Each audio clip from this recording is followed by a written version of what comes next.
میرے آقا صلی اللہ علیہ وسلم نے حضرت سیدنا صدیق اکبر سے پوچھا، اے ابو بکر ذرا یہ بتاؤ، انگوٹھی میں میں نے تمہیں لا الہ الا اللہ کا نقش لکھوانے کے لیے کہا، تم نے آگے کے الفاظ میں اضافہ کیوں کیا؟ صدیق اکبر بلند مقام عطا فرمایا، اور اس بلندی پر میرے نبی کے روایات کے مطابق 1,14,000 صحابہ تھے۔ جب میرے آقا دنیا سے پردہ فرما کر گئے، جب میرے آقا دنیا سے وصال فرما گئے، اس وقت دنیا میں میرے نبی نے 1,14,000 اصحاب کو چھوڑا، 1,14,000 صحابہ کرام۔ اور صحابی کہتے کسے ہیں؟ صحابی کے بارے میں علماء کرام فرماتے ہیں کہ صحابی اسے کہتے ہیں جس نے ایمان کی حالت میں میرے نبی کی زیارت کی، جس نے میرے نبی کو ایک مرتبہ دیکھا اور ایمان کی حالت میں دیکھا، وہی صحابی۔ ویسے تو ابو جہل نے بھی کئی مرتبہ دیکھا، ابو لہب نے بھی کئی مرتبہ دیکھا، انہیں صحابی نہیں کہا جاتا، بلکہ صحابی کس کو کہا جاتا ہے؟ جس نے نبی کی بارگاہ میں آ کر کلمہ محمدی کو پڑھ کر دین اسلام میں داخل ہوئے، اور میرے نبی کے اسلام کو، دین کو جس نے تسلیم کیا اور میرے نبی کی جس نے زیارت کی ہو، اسی کو میرے نبی نے صحابی قرار دیا۔ حضرت جابر بن عبداللہ رضی اللہ تعالیٰ عنہ سے روایت ہے، حضرت جابر رضی اللہ تعالیٰ عنہ فرماتے ہیں کہ ایک روز ہم آقا صلی اللہ تعالیٰ علیہ وسلم کی بارگاہ میں حاضر تھے، اتنے میں میرے آقا ارشاد فرماتے ہیں کہ ابھی تمہارے سامنے ایک ایسا شخص ظاہر ہوگا، جلوہ گر ہوگا، جو میرے بعد تم سب کے لیے سب سے زیادہ فضیلت والا ہے۔ حضرت جابر رضی اللہ تعالیٰ عنہ فرماتے ہیں کہ میرے آقا نے اپنا کلام مکمل فرمایا، اسی اثنا میں حضرت سیدنا ابو بکر صدیق تشریف لائے۔ میرے آقا نے فرمایا یہ ابو بکر صدیق کو اللہ تعالیٰ نے منتخب کیا ہے، اور ابو بکر صدیق کو اللہ نے وہ مقام عطا کیا کہ میرے بعد دنیا میں جتنے بھی ایماندار ہوں گے، تمام ایمانداروں کے وہ سردار ہیں۔ میرے بھائیوں، دوستوں، بزرگوں، حضرت سیدنا صدیق اکبر رضی اللہ تعالی عنہ کیا مقام رکھتے ہیں؟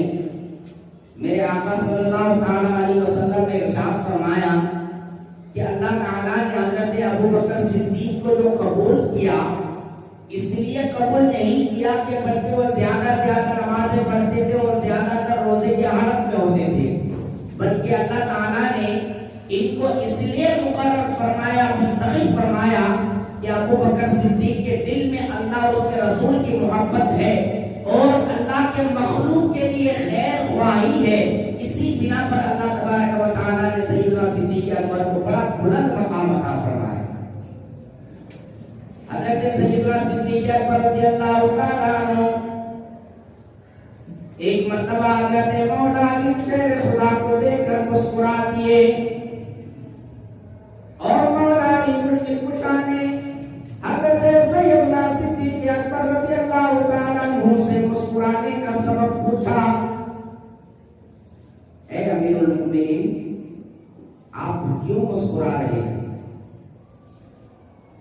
حضرت صدیق اکبر رضی اللہ تعالیٰ عنہ فرماتے ہیں کہ میں آپ کو دیکھا، مجھے وہ بات یاد آئی، نبی کریم صلی اللہ تعالیٰ علیہ وسلم نے ارشاد فرمایا کہ علی جس کی تصدیق کرے گا وہی جنت میں داخل ہو سکتا ہے۔ حضرت مولا علی نے جب یہ بات سننے کے بعد فرمایا، اے ابو بکر صدیق، آپ نے بے شک درست فرمایا، آپ نے ٹھیک فرمایا، آپ نے حق فرمایا۔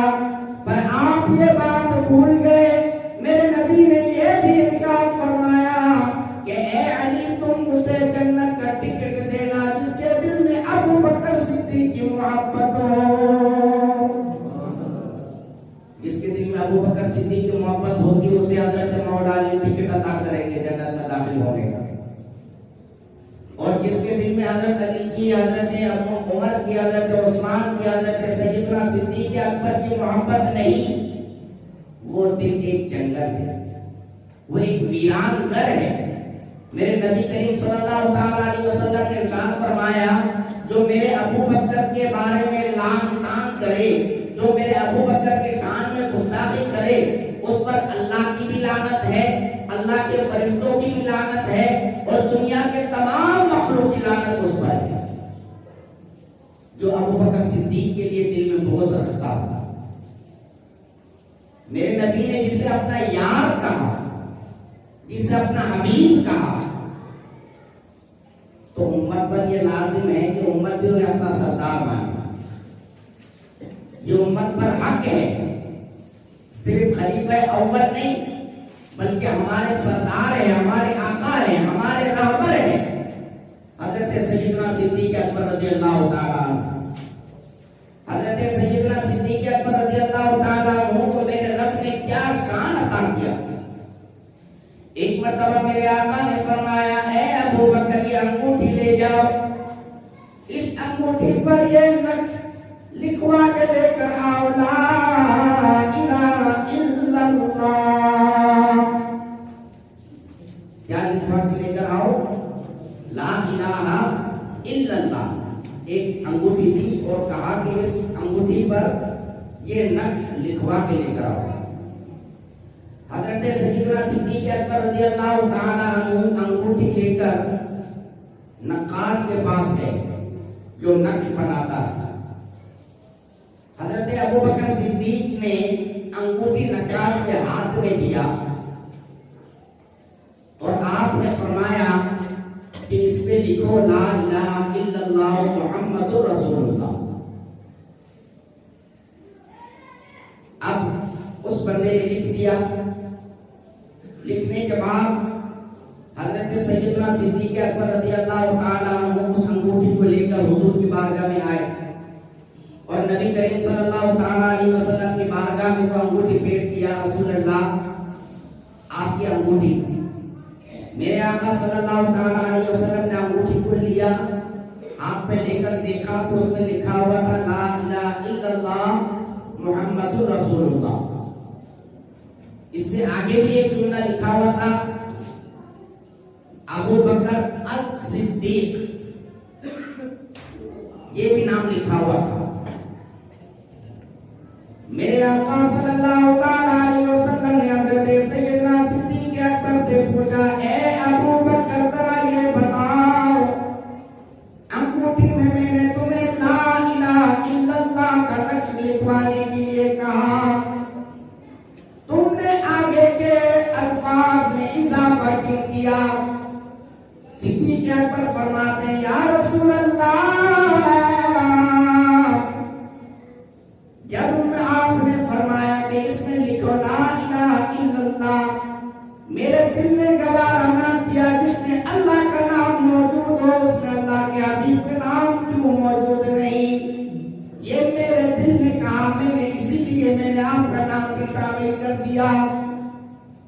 اس سے آگے کا جو نام ہے ابو بکر الصدیق یا رسول اللہ، اس کے بارے میں نہیں جانتا، یہ کس نے لکھوایا اور کیسے لکھا یہ میں نہیں جانتا۔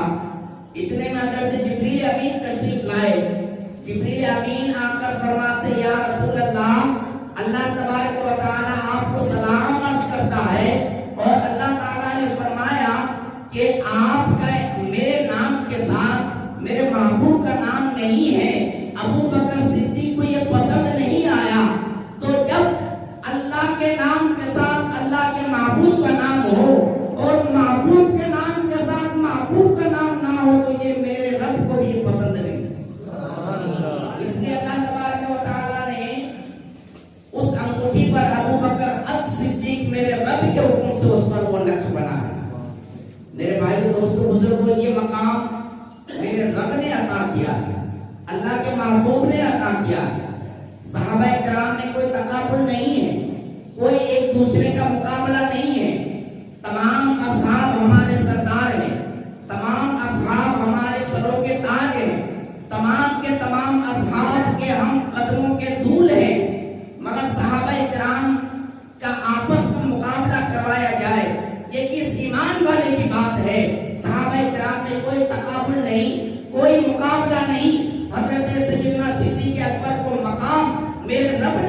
کیا، حضرت مولا علی کو بھی مقام میرے رب نے عطا کیا۔ میرے نبی نے ارشاد فرمایا، اے ابو بکر، میرے آقا ارشاد فرماتے ہیں، اے ابو بکر، حضرت آدم سے لے کر میرے پیدا ہونے تک دنیا میں جتنے لوگ ایمان والے ہوئے، جتنے ایماندار ہوئے، سب کا نیکی ابو بکر صدیق کو دیا گیا۔ حضرت آدم سے لے کر میرے آقا کی ولادت تک جتنے انبیاء آئے اور جتنے ایماندار ہوئے، سب کے نیکیاں حضرت ابو بکر صدیق کو عطا کیا گیا۔ اور حضرت مولا علی سے فرمایا، اے علی، میرے پیدا ہونے کے بعد سے لے کر دنیا ختم ہونے تک جتنے لوگ ایماندار بنیں گے، ان سب کا نیکی علی کو دیا گیا۔ تو یہ مقام دینے والا کون؟ میرے نبی نے مقام عطا کیا اور میرے رب نے منظور کیا۔ تو میرے بھائیوں، دوستوں، بزرگوں، حضرت علی کی شان زیادہ ہے، حضرت عمر کی شان کم ہے، حضرت عثمان کی شان زیادہ ہے، ابو بکر صدیق کی شان زیادہ ہے، ایسا نہیں۔ تمام کے تمام اصحاب ہمارے سردار ہیں، اور مقام و مرتبہ میرے رب نے اور میرے نبی نے عطا کیا ہے، اس پر ہم کوئی بحث نہیں کر سکتے، اس پر ہم کوئی بات نہیں کر سکتے۔ آج کل حضرت سیدنا صدیق اکبر رضی اللہ تعالیٰ عنہ کی شان کو گھٹانے کے لیے کئی طرح کے موضوعات رکھے جاتے ہیں، کئی طرح کے بکواسات کیے جاتے ہیں۔ جو حضرت ابو بکر کی شان میں حدیثیں ہیں، ان احادیثوں کو حضرت علی کے نام کے ساتھ جوڑ کر سنایا جاتا ہے۔ تو میرے بھائیوں، دوستوں، بزرگوں، اللہ تبارک و تعالیٰ نے حضرت سیدنا صدیق اکبر کو کیا مقام عطا کیا، اور بھی سماعت کریں۔